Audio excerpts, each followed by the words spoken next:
Vocal strain, it's something that we've been told to avoid, but often singers are not really sure whether they're straining or not. I remember when I was first learning how to sing, I didn't realize how easy singing could be. So I didn't know whether or not I was straining in the moment because I felt like this is how singing should feel. It's important to find the easiest sound your voice can produce as a baseline for what a non-strained sound should feel like. So let's try to find the easiest sound your voice can produce. Imagine you're at the end of a long day and you sit in your chair and you sigh.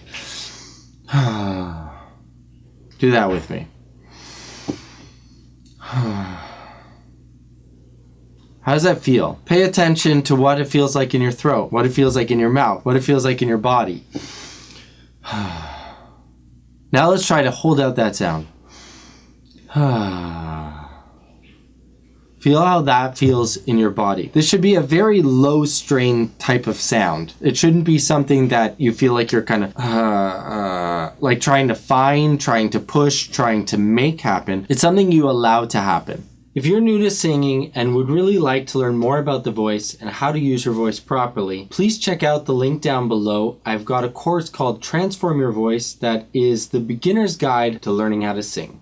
So now that you've felt a little bit what a totally non-strained and relaxed sound should feel like, now you have a baseline. But now let's address the main culprits of strain. Where can strain come from in the body? The main culprit is the neck. The neck is right where the vocal cords are housed, so it makes sense that the neck would be one of the main areas where strain occurs. So I want to draw your attention to these muscles right here. Do you see this muscle? This is called the sternocleidomastoid muscle, or SCM for short. Your SCM muscles, what they're made for, is to turn your head from side to side. They're not actually meant to do anything with the voice. So if you see any of these muscles becoming engaged while you're singing, that's a dead giveaway that they're strained. The next main culprits of strain in the voice are the jaw and the tongue. See, the tongue that we see in the mouth is only the tip of the iceberg of how big the actual anatomy of the tongue is. The root of the tongue goes all the way down and sits above our hyoid bone. So it sits right above where our vocal cords are. Because of their really close proximity, it can cause a lot of strain in your voice. So let me give you an example of what root of the tongue tension feels like. Stick your thumb right up under your chin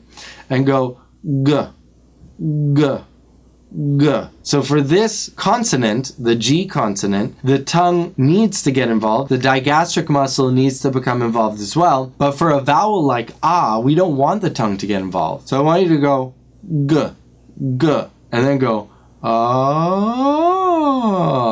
Feel, is there the same involvement on the G sound as there is on the ah sound? If there is, then you know there's some excess strain going on with your tongue. With regards to the jaw, we want to make sure that it's not getting too tight, so we're not going ah,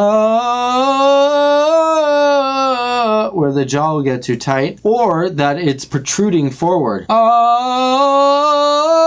Both of these things can pull on the muscles attached to the jaw, which are attached to the vocal cords, and affect the sound. Next, we want to draw our attention to our posture. How are you sitting? How are you standing? How is that affecting strain in your voice? So generally, we want to have a posture where our shoulders are rolled back but relaxed. Our head is up over, ear over the shoulder. So we push the head back and relax. And sitting like this, not allowing the stomach to come out where the butt protrudes. We want to make sure that we have a nice relaxed core, but we also don't want to crumple inwards and we don't want to overextend. The other thing to note is that posture shouldn't be rigid, but it should always have that you have a home base where your head isn't protruding forward. So if your head is protruding forward, so every time you sing this line, every time you're singing that line, your head is coming forward. Those are muscles that are going to strain your voice over time. This is why I believe it's so crucial to practice your singing and your exercises in front of a mirror. When you're in front of a mirror, you can really get to see what you're doing properly and what you're doing improperly. The other way is taking one-on-one lessons where you have somebody who's watching you very intently to be able to see what you're doing and how you can improve it. Now, in addition to all the extraneous muscles of the voice, the vocal cords themselves can be over compressed. So if we have a sound that's like really like this and pushed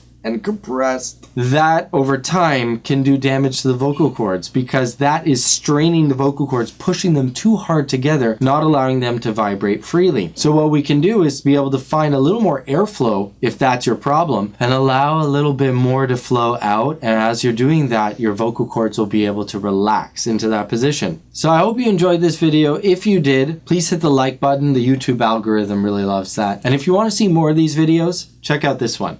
You're going to like it too.